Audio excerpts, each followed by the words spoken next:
The morning light poured through the tall glass doors of the downtown bank, coating the marble floor in a golden sheen. People moved briskly, crisp suits, polished shoes, impatient glances. And then came her, a calm, graceful woman in a modest blazer and steady stride, holding a small envelope close to her chest.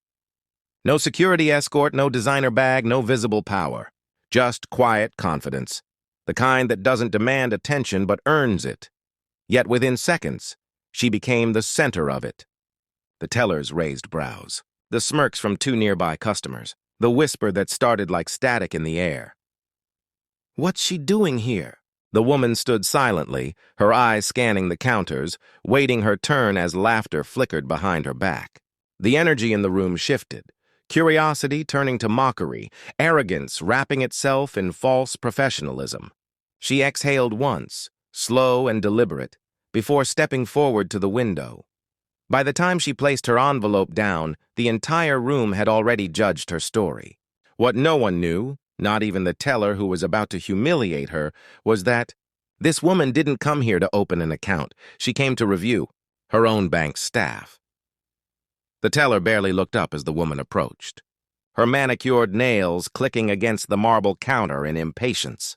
The hum of the lobby continued, printers whirring, coins clinking, murmurs blending into a low drone.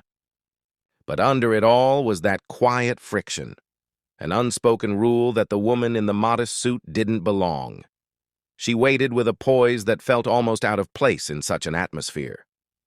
Her movements were measured, every breath deliberate, as if she'd trained herself not to respond to the invisible tests the world kept throwing at her. She had spent a lifetime walking through doors like these, reading the same expressions, feeling the same sting, the weight of being underestimated. Behind the teller's glass, eyes flicked between the computer screen and the woman's face, a smirk curved almost invisible, the kind that carried history, the kind that didn't need words to say, "You're not one of us." The woman placed her envelope gently on the counter. Inside it were documents, sealed, signed, and years in the making. But no one noticed. They only saw the surface, a black woman standing in a lobby filled with people who believed they were above her. Across the hall, two executives in tailored suits laughed near the coffee machine, not realizing that the woman they were dismissing had once stood in the same shoes as the janitor who swept their floor. Every inch of this building held her fingerprint, from the architecture to the board decisions that shaped its growth. But she kept that truth buried behind quiet eyes. The teller's tone carried the same sharpness found in thousands of small humiliations. A look, a sigh, a gesture too quick to mask contempt. The woman noticed it all, not because she wanted to, but because life had trained her to. She thought of the years that led her here, the nights spent studying business plans while her friends went out, the days when loan officers dismissed her ideas, the faces that told her she was too young, too poor, too black to build something lasting. She'd learned early that success wasn't about being the loudest person in the room. It was about being the most prepared when that room finally went silent. Outside, the city buzzed. Cars honked, sunlight glinted off glass towers, and somewhere in that skyline stood her name, carved on the building she had quietly built, the company that had acquired this very bank only weeks ago. Inside, though, she remained invisible. To them, she was just another customer. To herself, she was the architect of their entire paycheck, but she wasn't angry. Anger, she'd realized, was a luxury people like her couldn't afford every day. She had learned patience, not the quiet kind that accepts disrespect, but the disciplined kind that waits for the right moment to reveal truth. And that moment was close. As she stood at the counter, she noticed a small boy tugging at his mother's hand near the entrance, a young black child watching everything. His mother looked tired, her face drawn by years of the same silent battles. The child looked up at the teller, then back at the woman in the blazer, sensing something wrong without understanding it. Their eyes met for a brief second, and in that shared glance, something passed between them. The woman smiled faintly, as if telling him, "Don't ever let them make you smaller than you are."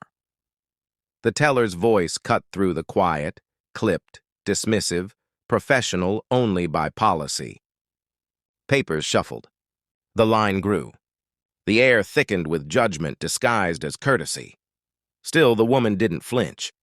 She adjusted her blazer, her posture steady, her eyes focused not on the teller, but on the clock above the door, waiting for the hour she knew would change everything, because in precisely 7 minutes, the regional board was scheduled to arrive for a surprise evaluation. And when they did, every sneer, every whisper, every assumption made in that lobby would turn into silence.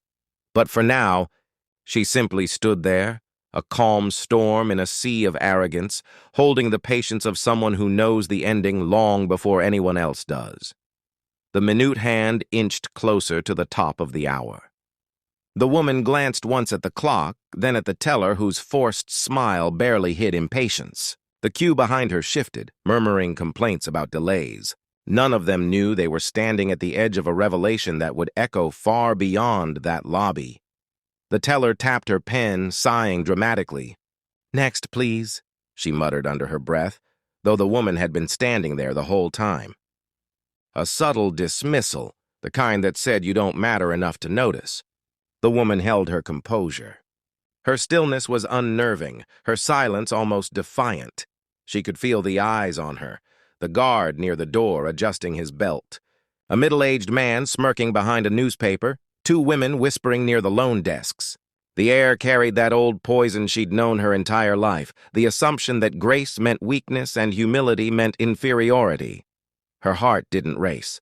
It pulsed with quiet power. Years of experience had taught her that when you've earned your place, you don't need to announce it. The world eventually discovers it on its own. The teller leaned forward, voice dripping with artificial politeness. "Are you sure you're in the right department? We handle corporate clients over there." She pointed toward a section separated by frosted glass panels. A quiet, exclusive area where executives discussed million-dollar portfolios. The woman's eyes followed the gesture, then returned to the teller's face. She didn't move. Instead, she carefully lifted the envelope and placed it back in her handbag. Not a word, not a hint of irritation, just a calm that made the teller shift uncomfortably. Moments later, a man in a sharp navy suit stepped out from the glass doors, one of the assistant managers. The teller waved him over with a look that screamed for validation. He approached, his smile wide and patronizing. "Everything all right here?" He didn't ask her. He asked about her. The teller chuckled softly. "Just a little mix-up, sir. This customer doesn't seem to know where to go." The woman met his gaze steadily. Her expression carried no anger, no apology, just the patience of someone letting a story write itself before turning the page. "Perhaps she's looking for the retail counter," the assistant suggested. "We'll help her find her way." He turned slightly, gesturing for her to follow, a polite dismissal wrapped in condescension. But before she could respond, the double doors at the far end of the lobby opened. A line of executives entered, trailed by a small security detail. Their presence altered the entire rhythm of the room. Conversations halted, chairs squeaked, and suddenly everyone straightened up. The regional board had arrived, unannounced, just as she'd arranged weeks before. The teller froze mid-sentence. The assistant manager's confident smile faltered. The lead executive, a woman in her 50s with a steel-gray bob, scanned the room until her eyes fell on the modest figure near the counter. Her stern face broke into a professional smile. "There she is," she said to her team. Whispers rippled through the lobby. "There who is?" The teller instinctively stepped aside, confused. The woman in the blazer didn't move. She waited as the board approached, their shoes clicking in rhythm across the polished marble. The lead executive extended her hand. "Good morning, Miss Daniels. We're ready for your internal review." Silence. Heavy breath-holding silence. The same teller who had mocked her seconds earlier went rigid, eyes darting between the 2 women as realization dawned. Ms. Daniels? The name printed on the ownership letter circulated last week. The new controlling partner of the bank's parent corporation. But Ms. Daniels didn't shake hands immediately. She let the silence breathe. The same silence that had followed her all her life in rooms where she wasn't expected to belong. Now she watched the weight of it settle on those who had built walls out of prejudice. The assistant manager stammered. You're Miss Daniels?" Her reply was simple, measured. "Yes. I was here to see how customers are treated when they don't look like they own the building." Gasps scattered across the lobby. The boy near the entrance tugged his mother's sleeve again, whispering something she couldn't hear, his eyes wide with wonder. The teller's complexion drained. Her earlier arrogance melted into panic. She began to speak, fumbling over words that wouldn't form. But Ms. Daniels didn't look at her. She looked past her, toward the other staff, the customers, the silent onlookers who had chosen to stay quiet when they saw disrespect unfolding. The executives exchanged uneasy glances. Every face told a story: guilt, disbelief, admiration. Some stared at the floor, others at her, suddenly aware that every action, even a smirk, had just been witnessed by the woman signing their paychecks. Ms. Daniels didn't raise her voice. She didn't need to. Her presence alone commanded attention. She reached into her bag, pulled out the same envelope, and handed it to the lead executive. "These are the final evaluations," she said softly. "I think you'll find them enlightening." Her tone wasn't angry. It was deliberate, like a teacher speaking after a lesson has ended. The teller whispered an apology, voice trembling. But Ms. Daniels's gaze remained steady, distant, not cruel, just disappointed. As the board began their inspection, the woman turned slightly, her eyes meeting the boy's once more. He smiled, small but proud. In that moment, she knew this wasn't just about a teller's prejudice. It was about rewriting a silent rule passed from one generation to the next. Behind her, the sound of hushed conversations and hurried footsteps filled the room. She walked toward the glass doors, the sun spilling in as if welcoming her back into the light she had always carried within. The rising action had reached its peak, the truth revealed, the mask of superiority shattered. Yet she hadn't even begun to show what true ownership meant. As Ms. Daniels reached the doors, the sound of hurried footsteps echoed behind her. The regional board had gathered in the center of the lobby, surrounded by tense employees who suddenly looked smaller beneath the marble columns that once symbolized their authority. The lead executive cleared her throat. "Before we proceed to the conference room, Ms. Daniels would like to make a short address." The room froze. Everyone, from the guard at the entrance to the tellers behind their counters, turned toward her. The sun spilled through the glass, wrapping her in a golden outline. She didn't need a podium. The silence was podium enough. She turned slowly, her heels clicking with deliberate rhythm. Her expression was calm, her posture regal. "A company," she began, her voice smooth and measured, "is not built by policies or slogans or glass walls. It's built by people, the way they treat one another when they think no one is watching." Her words cut through the air, quiet but unrelenting. The staff shifted uncomfortably. Some lowered their gaze. Others stood frozen, as if caught in a mirror they didn't want to look into. "I've walked into my own bank today," she continued, "and what I found wasn't a lack of service. It was a lack of humanity." A murmur rippled through the crowd. The teller, pale, trembling, tried to blend into the background, but Ms. Daniels's eyes found her anyway. Not with anger. With a disappointment so heavy it made the air itself feel heavier, she gestured gently toward the counter. "That window right there is where many stories end before they begin. I know that place well, because I've been standing on the other side of it my entire life." Her tone softened, but the emotion behind it deepened. "For years, I was told that my place was over there, that my ideas weren't professional enough, my look not polished enough, my background not fitting enough for boardrooms and marble floors." She let the weight of memory hang for a heartbeat. The boy near the door watched, eyes wide with admiration. His mother wiped away a tear quietly. "But you see," she said, voice steady, "the world changes when someone decides to stop asking for a seat, and instead builds their own table. That line hit like thunder cloaked in silk. The executives exchanged glances. A few nodded, understanding the deeper message beneath the corporate surface. Ms. Daniels walked closer to the counter, stopping just before the teller. The younger woman's lip quivered, her hands clasped tightly.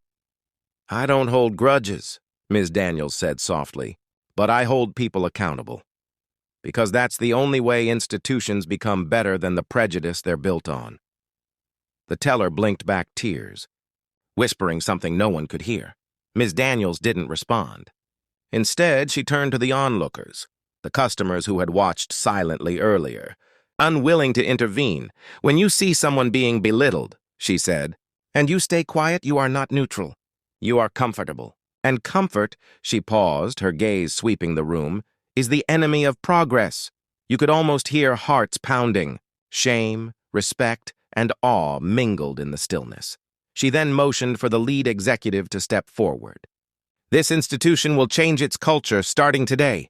Mandatory inclusivity training, anonymous employee feedback channels, and a community outreach initiative for underrepresented entrepreneurs, effective immediately." The executive nodded, voice trembling slightly. "Understood, Ms. Daniels." She smiled faintly, her expression softening for the first time. "Good. Because a bank isn't successful when it makes money. It's successful when every person who walks through that door feels like they belong." She turned once more toward the boy near the entrance. He was grinning now, small fists clenched in excitement. She saw in him the reflection of everything she had once been, invisible, underestimated, yet unbreakable. For the first time that day, she allowed herself a quiet smile. "Let this place remember," she said, her tone almost a whisper, "that the face of ownership doesn't always look the way you expect it to." And with that, she signed the final document, sealing her authority in ink thicker than arrogance, heavier than hate. The teller stepped back, tears streaming silently, not because she'd been humiliated, but because she had been seen. As Ms. Daniels walked out, the entire lobby seemed to exhale. The golden light followed her steps, reflecting across the floor like a trail, not of wealth, but of dignity restored. Outside, the wind brushed against her blazer, carrying away the remnants of the morning's judgment. For her, this wasn't vengeance. It was vindication, calm, measured, and righteous. Inside, those who had mocked her moments ago now whispered her name with reverence. A new legend had been born in that marble hall, not of power flaunted, but of power earned and revealed with grace. She didn't look back. She didn't need to, because from that moment onward, everyone inside that bank would carry her silence louder than any speech ever could. The automatic doors closed softly behind Ms. Daniels, muting the buzz of the city into a low hum. She paused on the steps, the crisp autumn air brushing against her face, carrying the faint scent of coffee from the corner cafe she'd passed 1,000 times before. For the first time in years, she didn't feel the need to hurry. The world seemed to move slower now, as if finally walking at her pace. Behind the glass, the bank's reflection shimmered, a monument she had built from rejection, brick by brick. The place that had once symbolized exclusion now stood as proof that perseverance could rewrite legacy. Inside, the atmosphere was different. Where arrogance had lived, humility had entered quietly. The staff whispered among themselves, their voices low, thoughtful, remorseful. The teller sat frozen, the weight of the encounter pressing against her chest like a mirror she couldn't escape. She remembered every detail, the way she'd dismissed the woman, the smirk she'd allowed herself, the tone she'd used to sound superior, each memory now cut like glass. She wasn't angry at Ms. Daniels, she was angry at herself. In the back office, the assistant manager leaned against a desk, running a hand through his hair. "We misjudged her," he murmured, the words tasting foreign on his tongue. For years, they had measured worth by appearance, not effort, not soul.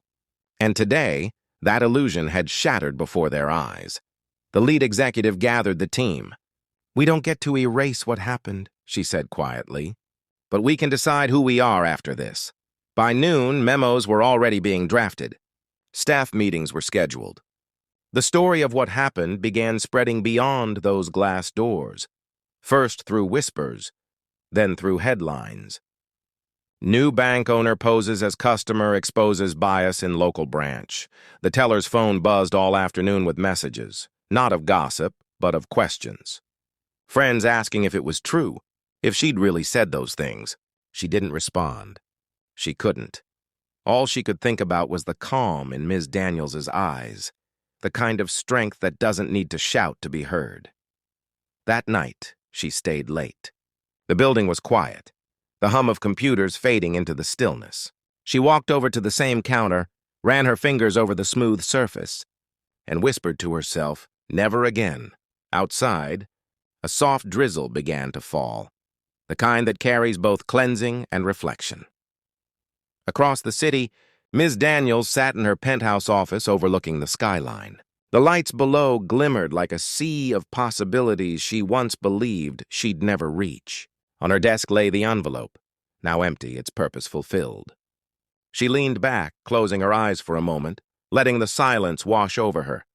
It wasn't pride that filled her. It was peace, the quiet kind that follows justice, not revenge. She hadn't wanted anyone humiliated. She had wanted them aware.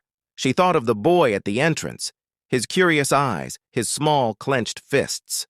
Somewhere, she hoped he'd gone home inspired, not intimidated. Maybe tonight he'd tell his mother that he saw someone who looked like them own something great. Maybe he'd grow up believing that power doesn't always come wearing privilege.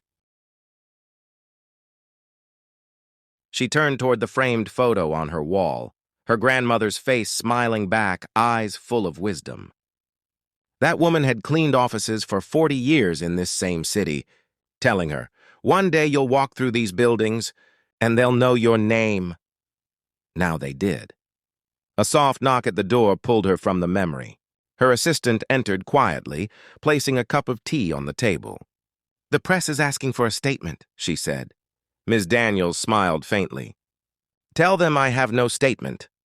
Only policies." The assistant nodded and left. Ms. Daniels turned back toward the window, watching the reflection of raindrops slide down the glass.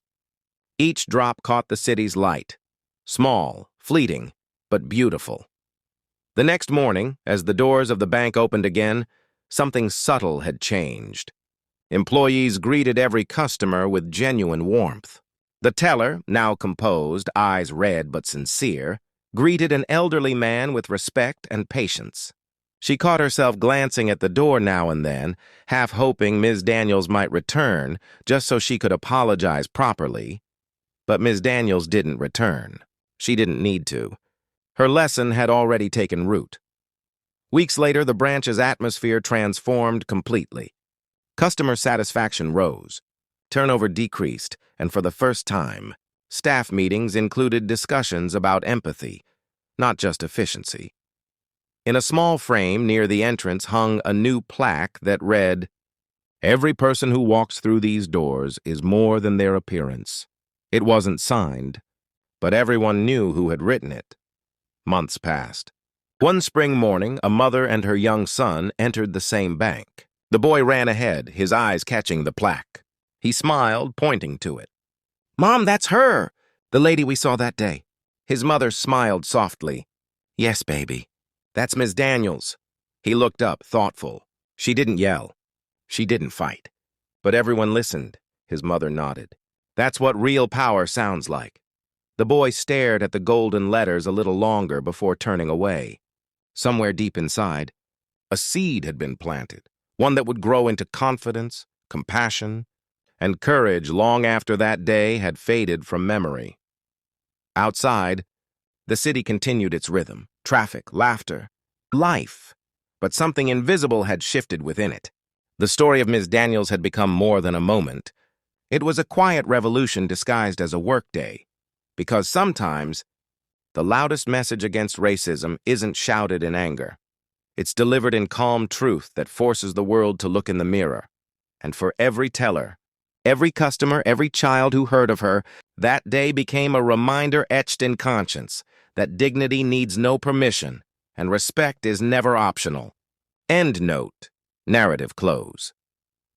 In the heart of a city where judgment had once thrived behind polished glass, a single woman changed the definition of power, not by raising her voice, but by standing in her truth. So ask yourself, if you had been in that lobby, would you have stayed silent or stood beside her?